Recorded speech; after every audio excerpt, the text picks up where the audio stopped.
This video was made possible by Dashlane. Stay safe online for free for 30 days by signing up at dashlane.com/RLL. Earth is covered with a lot of dangerous places, and I've made a few videos about some of them before. However, there may not be a location on the planet that would kill you quicker than this tiny Earth. There may not be a location on the planet that would kill you quicker than this tiny island off the coast of Brazil will, and it's called Ilha de Queimada Grande, or better known as Snake Island, so the danger is pretty obvious. Snake Island is, to the surprise of no one, covered in snakes, and the Brazilian government has made it illegal for anybody to visit without a strict authorization. This is because the snakes that cover the island are both an endangered species and extremely venomous, so any idiot that visits has the potential to both eradicate an entire species and or die within 2 minutes of setting foot. The only people allowed in are occasional visits by the Brazilian Navy and carefully selected scientists who are handpicked and vetted by the Brazilian Ministry of the Environment. That being said though, what would happen if you were mysteriously teleported from where you are right now onto the island?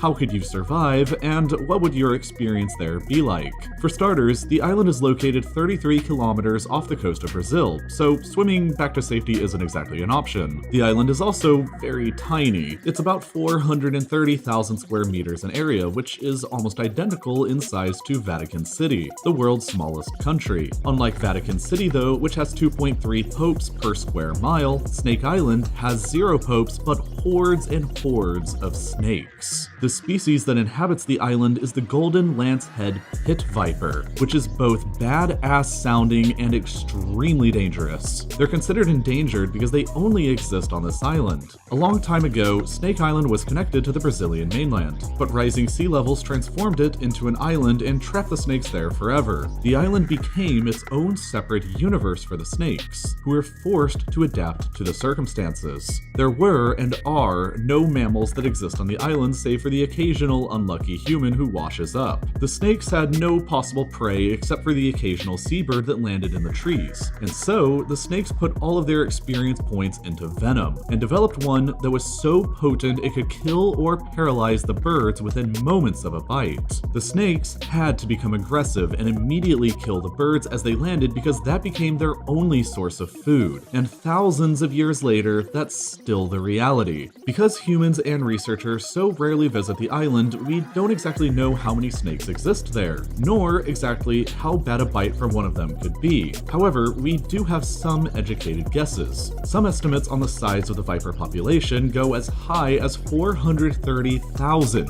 which is insane. That would be roughly 1 snake for every square meter. And these aren't tiny little garden snakes either. They grow up to half a meter long, and if that's the case, no matter where you go on the island, you're probably never more than a meter away from a big-ass slithery venomy boy. However, other researchers guesstimate that there may be more like 4,000 vipers on the island, but that would still be a ton. That's like 1 every 6 square yards or so across the island on average. No matter what, you're gonna run into snakes while you're stranded on this island, so how bad is their bite? Since we don't have any confirmed data on a human getting bit by one yet, we have to rely on some assumptions. We know that bites from regular lancehead snakes in mainland Brazil carry a 7% risk of death if the bite goes untreated, and a 3% risk even if it is treated. However, we do also know that a chemical analysis of the Snake Island vipers revealed that their venom is 5 times more potent than that of their mainland cousins. Based on that, my random ass ballpark number is that you could expect a 35% chance of death if you ever get bitten by one, since you're stranded on the island and there's no way that you're getting treated in time. Their venom is hemotoxic, which eats away at the flesh and tissue. So, symptoms after a bite probably will include swelling, nausea/vomiting, intestinal bleeding, kidney failure, brain hemorrhages, and your flesh around the bite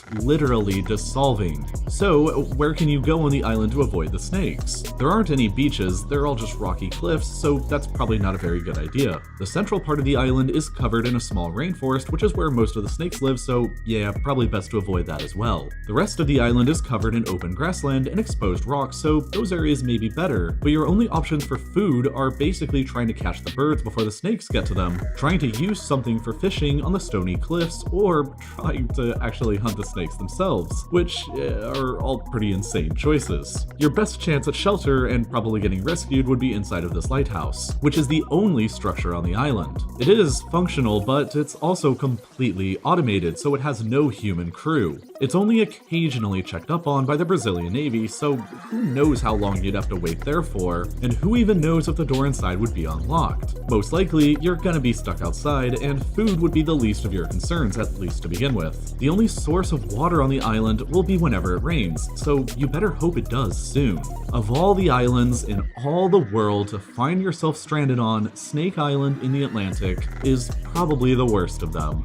Now, while you're stranded on Snake Island, you'll probably have a difficult time accessing the internet from your phone. But when you get rescued, you'll want to double check that your accounts are all still secure. And this is the part where I'll tell you about the fantastic deal that Dashlane.com is. Earlier last year, RealLifeLore got compromised while I was away on a trip because I used a dumb password like RLLIRL password. It's just that remembering passwords that are any more complex than that are hard. But what if there was one central place where I could store all of my complex passwords behind just one super secure password that a simpleton like me could actually remember? And then, what if it filled those super secure passwords in on my devices when I go to log in to websites? And then, what if it also had plenty of other included features like secure autofill for payment info, breach alerts whenever an account I have is compromised, a VPN with country selection, and dark web monitoring to see if your data is being bought and sold on the dark web? And then, what if all of this was for a ridiculously low monthly price? Well, it's called Dashlane, and you can get a 30-day free trial at dashlane.com/RLL. And then, if you like it, you can use the code RLL to get 10% off when you upgrade to premium. It's pretty cool, and you'll be supporting the channel while you're at it. And as always, thank you for watching.